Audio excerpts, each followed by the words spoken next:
Bonjour, le pape François vient de nous quitter, le lundi de Pâques.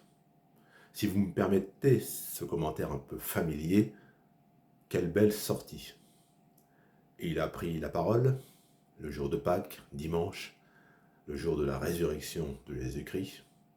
On l'a vu très affaibli, très courageux, et il quitte la scène le lundi de Pâques, ayant achevé sa mission.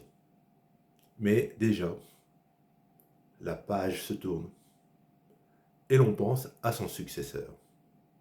Comme vous le savez, les cardinaux électeurs vont se réunir en conclave et, inspirés par l'Esprit Saint, choisiront le successeur de François.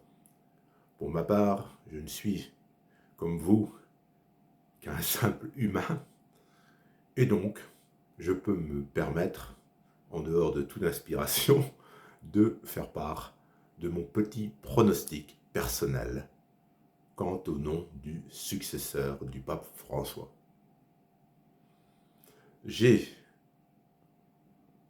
un favori, je le répète, tout à fait personnel, qui est le cardinal guinéen Robert Sarah, 79 ans, qui sera électeur de très peu, puisqu'il aura 80 ans le 15 juin, mais le conclave se réunissant au cours du mois de mai, il sera bien participant au conclave, il votera et pourra donc être élu. Un détail, un cardinal de plus de 80 ans peut, bien qu'il ne participe pas au vote, être élu.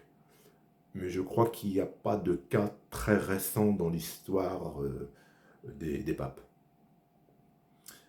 Pourquoi le cardinal guinéen est-il mon favori?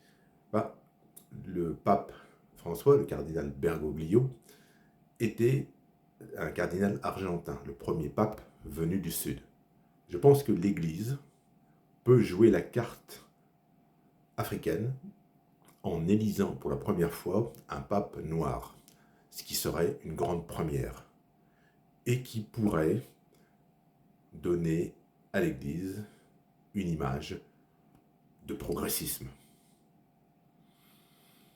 79 ans, c'est à la fois un désavantage et un avantage. Le cardinal Robert Sarah, qui était préfet de la Congrégation pour le culte divin et la discipline des sacrements, avait démissionné de ce poste en 75 ans, invoquant son âge. On peut se dire que s'il était élu à presque 80 ans, son pontificat serait court. Mais